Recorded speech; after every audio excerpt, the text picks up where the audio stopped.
23. The remainder when everything is taken away, nothing is left. This is false. The equation of everything and nothing, the subtraction of the remainder, is totally false. 138. It is not that there is no remainder. But this remainder never has an autonomous reality, nor its own place. It is what partition, circumscription, exclusion designate. What else?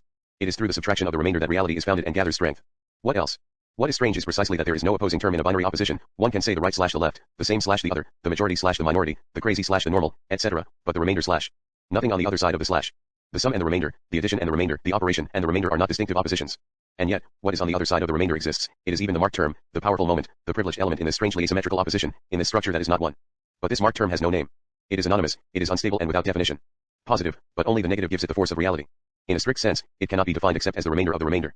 Thus the remainder refers to much more than a clear division in two localized terms, to a turning and reversible structure, an always immanent structure of reversion, in which one never knows which is the remainder of the other. In no other structure can one create this reversion, or this mycenavim. The masculine is not the feminine of the feminine, the normal is not the crazy of the crazy, the right is not the left of the left, etc. Perhaps only in the mirror can the question be posed, which, the real or the image, is the reflection of the other? In this sense one can speak of the remainder as a mirror, or of the mirror of the remainder. It is that in both cases the line of structural demarcation, the line of the sharing of meaning, has become a wavering one. It is that meaning, most literally, the possibility of going from one point to another according to a vector determined by the respective position of the terms, no longer exists. There is no longer a respective position, the real disappearing to make room for an image, more real than the real, and conversely, the remainder disappearing from the assigned location to resurface inside out, in what it was the remainder of, etc. The same is true of the social. Who can say if the remainder of the social is the residue of the non-socialized, or if it is not the social itself that is the remainder, the gigantic waste product, of what else? Of a process, which even if it were to completely disappear and had no name except the social would nevertheless only be its remainder. The residue can be completely at the level of the real. When a system has absorbed everything, when one has added everything up, when nothing remains, the entire sum turns to the remainder and becomes the remainder. Witness the society column of Le Monde, in which paradoxically, only immigrants, delinquents, women, etc. appear, everything that has not been socialized, social cases analogous to pathological cases. Pockets to be reabsorbed, segments that the social isolates as it grows. Designated as residual at the horizon of the social, they enter its jurisdiction in this way and are destined to find their place in an enlarged social lighting. It is for this remainder that the social machine is recharged and finds new energy. But what happens when everything is sponged up, when everything is socialized? Then the machine stops, the dynamic is reversed, and it is the whole social system that becomes residue. As the social in its progression eliminates all the residue, it itself becomes residual. In designating residual categories as society, the social designates itself as a remainder. The impossibility of determining what is the remainder of the other characterizes a phase of simulation and the death throes of distinctive systems, a phase when everything becomes a remainder and a residual. Inversely, the disappearance of the fatidic and structural slash that isolated the rest of, and that now permits each term to be the remainder of the other term characterizes a phase of reversibility during which there is virtually no more remainder. The two propositions are simultaneously true and are not mutually exclusive. They are themselves reversible. Another aspect as surprising as the absence of an opposing term, the remainder makes you laugh. Any discussion on this theme unleashes the same language games, the same ambiguity, and the same obscenity as do discussions of sex or death. Sex and death are the great themes recognized for unleashing ambivalence and laughter. But the remainder is the third, and perhaps the only one, the two others amounting to this as to the very figure of reversibility. For why does one laugh? One only laughs at the reversibility of things, and sex and death are eminently reversible figures. It is because the stake is always reversible between masculine and feminine, between life and death, that one laughs at sex and death. How much more, then, at the remainder, which does not even have an opposing term, which by itself traverses the whole cycle, and runs infinitely after its own slash, after its own double, like Peter Schlemihl after his shadow, *L. The remainder is obscene, because it is reversible and is exchanged for itself.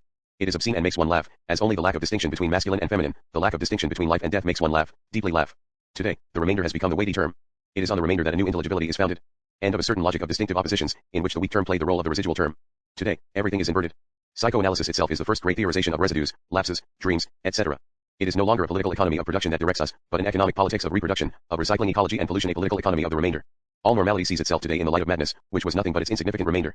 Privilege of all the remainders, in all domains, of the not, said, the feminine, the crazy, the marginal, of excrement and waste in art, etc. But this is still nothing but a sort of inversion of the structure, of the return of the repressed as a powerful moment, of the return of the remainder as surplus of meaning, as excess, but excess is not formally different from the remainder, and the problem of the squandering of excess inwardly is not different from that of the reabsorption of remainders in a political economy of calculation and penury, only the philosophies are different, of a higher order of meaning. Starting with the remainder. The secret of all the liberations that play on the hidden energies on the other side of the slash. Now we are faced with a much more original situation, not that of the pure and simple inversion and promotion of remainders, but that of an instability in every structure and every opposition that makes it so that there is no longer even a remainder, due to the fact that the remainder is everywhere, and by playing with the slash, it annuls itself as such. It is not when one has taken everything away that nothing is left, rather, nothing is left when things are unceasingly shifted and addition itself no longer has any meaning. Birth is residual if it is not symbolically revisited through initiation. Death is residual if it is not resolved in mourning, in the collective celebration of mourning. Value is residual if it is not reabsorbed and volatilized in the cycle of exchanges. Sexuality is residual once it becomes the production of sexual relations. The social itself is residual once it becomes a production of social relations. All of the real is residual, and everything that is residual is destined to repeat itself indefinitely in phantasms. All accumulation is nothing but a remainder, and the accumulation of remainders, in the sense that it is a rupture of alliance, and in the linear infinity of accumulation and calculation, in the linear infinity of production, compensates for the energy and value that used to be accomplished in the cycle of alliance.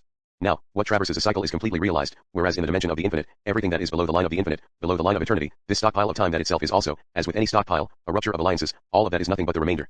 Accumulation is nothing but the remainder, and repression is nothing but its inverse and asymmetrical form. It is on the stockpile of repressed effects and representations that our new alliance is based. But when everything is repressed, nothing is anymore. We are not far from this absolute point of repression where the stockpiles are themselves undone, where the stockpiles of phantasms collapse. The whole imaginary of the stockpile, of energy, and of what remains of it, comes to us from repression. When repression reaches a point of critical saturation where its presence is put in question, then energy will no longer be available to be liberated, spent, economized, produced. It is the concept of energy itself that will be volatilized of its own accord. Today the remainder, the energies left us, the restitution and the conservation of remainders, is the crucial problem of humanity. It is insoluble in and of itself. All new freed or spent energy will leave a new remainder. All desire, all libidinal energy, will produce a new repression. What is surprising in this, given that energy itself is not conceived except in the movement that stockpiles and liberates it, that represses it and produces it, that is to say in the figure of the remainder and its double. One must push at the insane consumption of energy in order to exterminate its concept. One must push at maximal repression in order to exterminate its concept.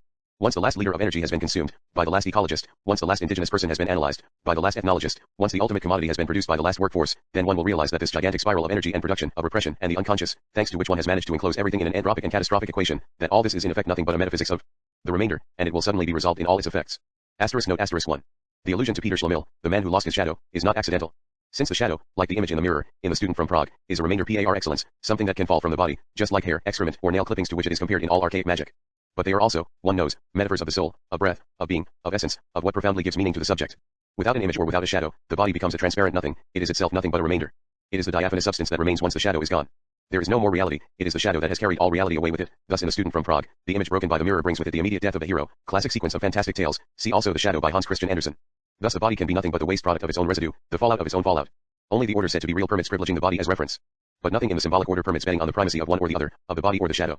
And it is this reversion of the shadow onto the body, this fallout of the essential, by the terms of the essential, under the rubric of the insignificant, this incessant defeat of meaning before what remains of it, be they nail clippings or the objet patie, that creates the charm, the beauty, and the disquieting strangeness of these stories.